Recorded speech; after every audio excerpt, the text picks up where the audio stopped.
Assalamualaikum warahmatullahi wabarakatuh. Selamat pagi, saya Farabi Marta dari FKUI RCM. Saya akan mempresentasikan tentang teknik Yamane Intracellular Haptic Fixation. Untuk alat dan bahan yang dibutuhkan untuk operasi Yamane, yang pertama kita harus mempersiapkan lensa IOL 3-piece, bisa berupa produk dari Avanci Kowa, sensor JNG Vision,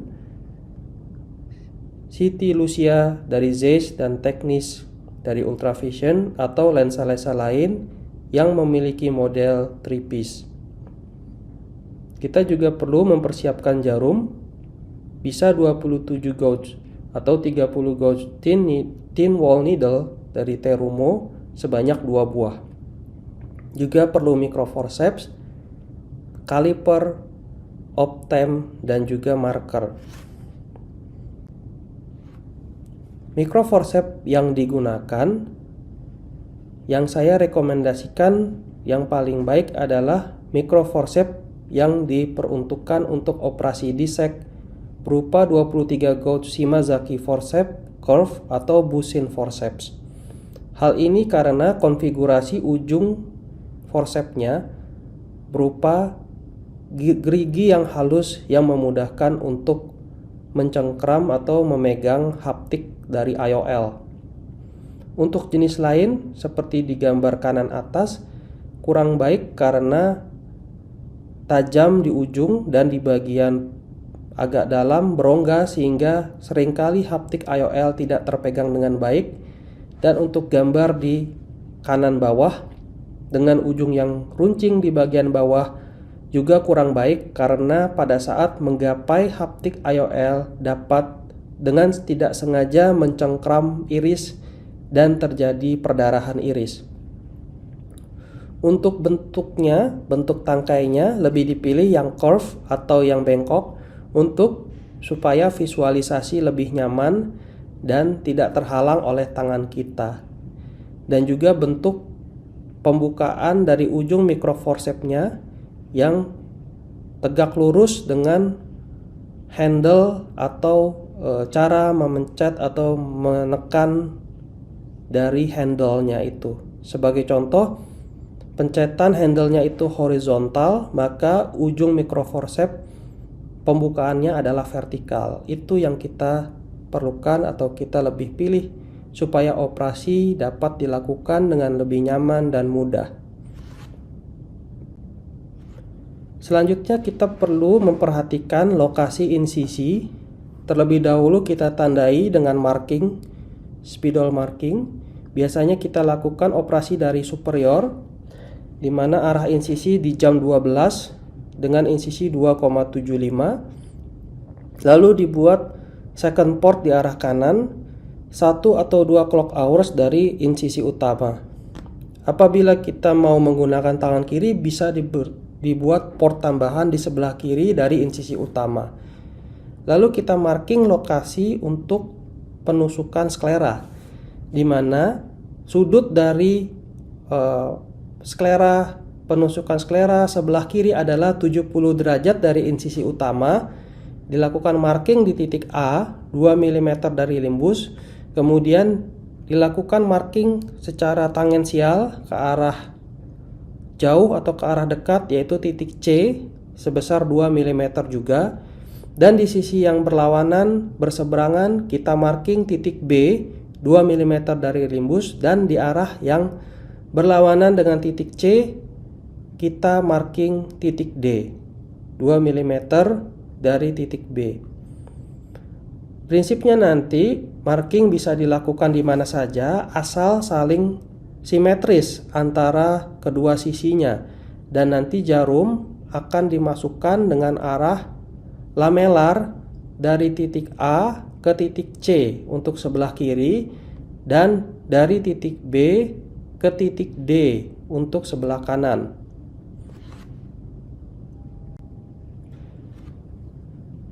Memasukkan trailing haptik atau haptik yang kedua adalah prosedur atau tahap yang paling sulit dari operasi Yamane.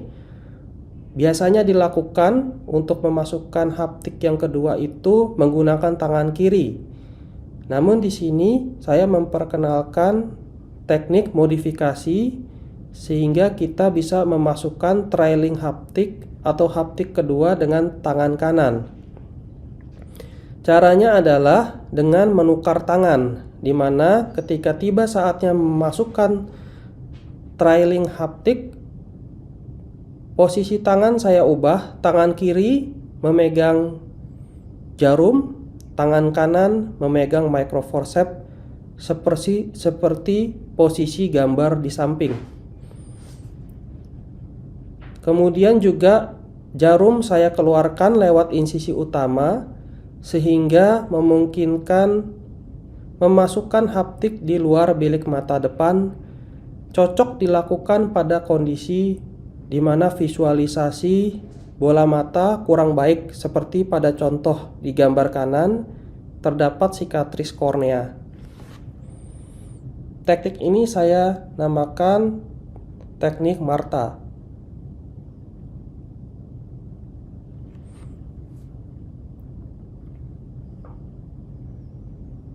Jarum saya keluarkan dari insisi utama, ganti tangan, dan kemudian tangan kanan memegang microforceps memasukkan haptik IOL ke dalam lumen jarum di luar bola mata.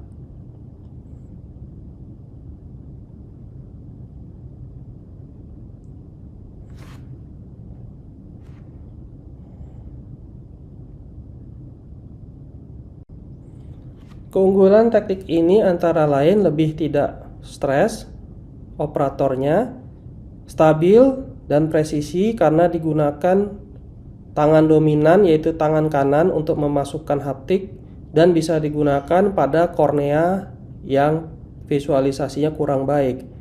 Kekurangannya antara lain harus menggunakan tripis IOL yang berbahan PVDF yang lentur. Sebagai gambaran, untuk teknik original diperlukan paling tidak 2 daerah kornea yang transparan di tempat haptik IOL akan dimasukkan ke jarum. Namun untuk teknik Marta hanya butuh 1 kuadran kornea transparan karena bagian trailing haptik akan dimasukkan di luar bola mata dan bisa dilakukan secara blind atau tanpa visualisasi yang baik. Saya akan menunjukkan video Yamane. Seperti tadi, pertama kita lakukan marking 2 mm dari limbus dengan main port 70 derajat dari pembukaan sklera yang sebelah kiri.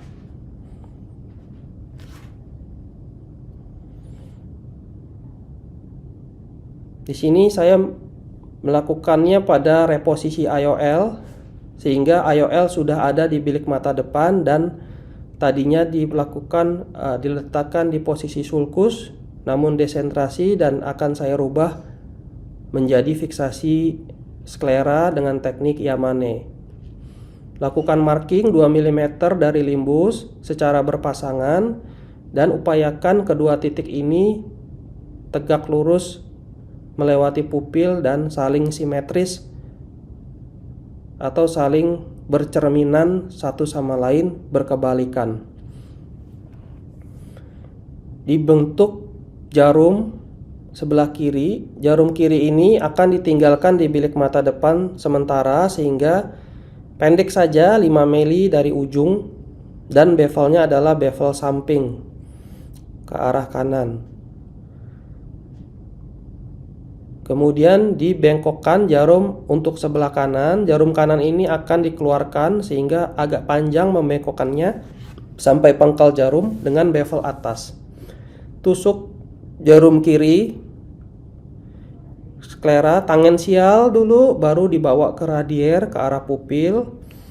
Bisa digunakan untuk menyibak iris, jadi tidak perlu khawatir apabila pupil kecil, bisa disibak dengan jarum.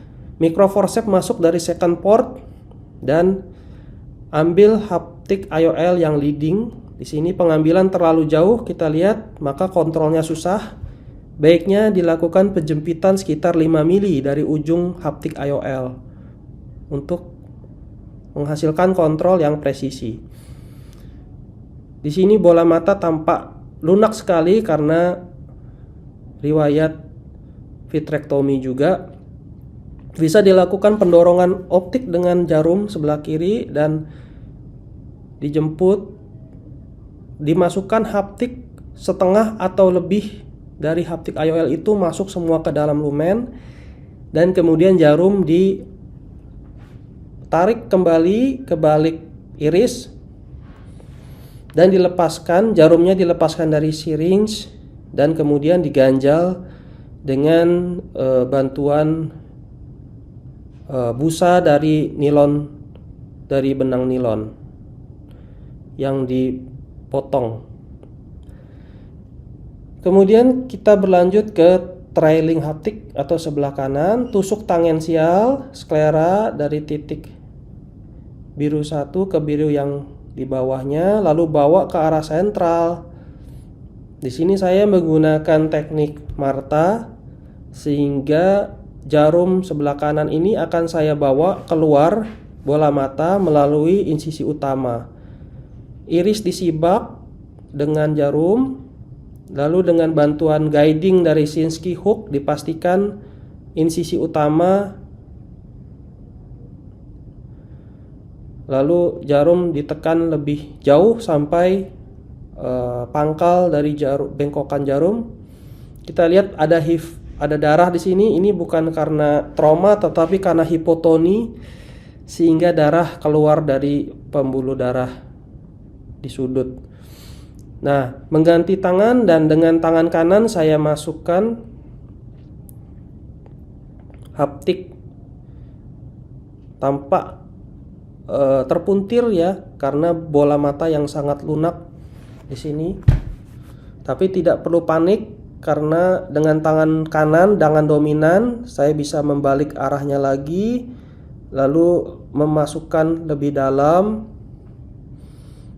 Dan kita perhatikan di sini optik lensa ada di atas iris. Ini bisa merugikan karena nanti optik bisa terjebak dan menyangkut di iris.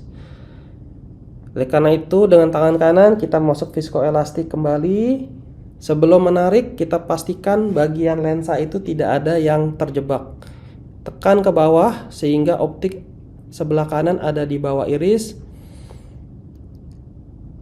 supaya tidak ada sangkutan atau tahanan saat jarum akan ditarik ke arah luar.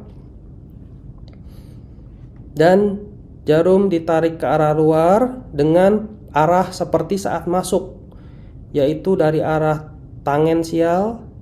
Jarum diputar dan ditarik perlahan. Tangan kanan memegang Kelman McPherson, menahan haptik yang sudah terekspos, dan dilakukan pembakaran sekitar 1,5 sampai 2 mm untuk menciptakan flange. Nah, ini posisi tangan yang saya lakukan. Tangan kiri memegang jarum, tangan kanan memegang microforceps.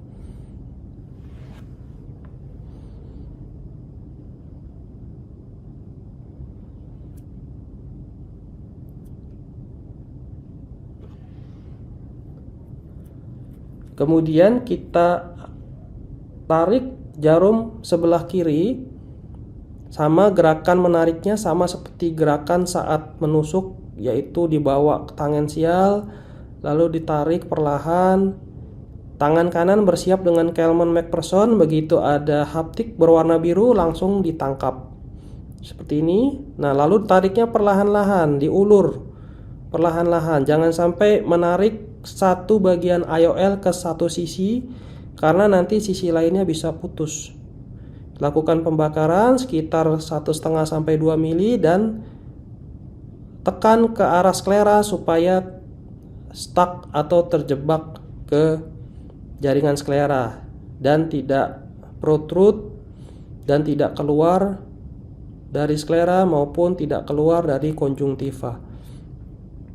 Pastikan flanks atau bulb di bawah konjungtiva, lalu bentuk bilik mata depan,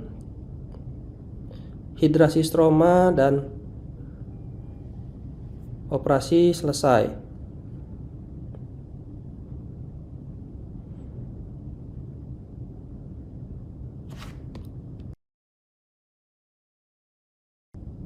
Terima kasih. Assalamualaikum warahmatullahi wabarakatuh.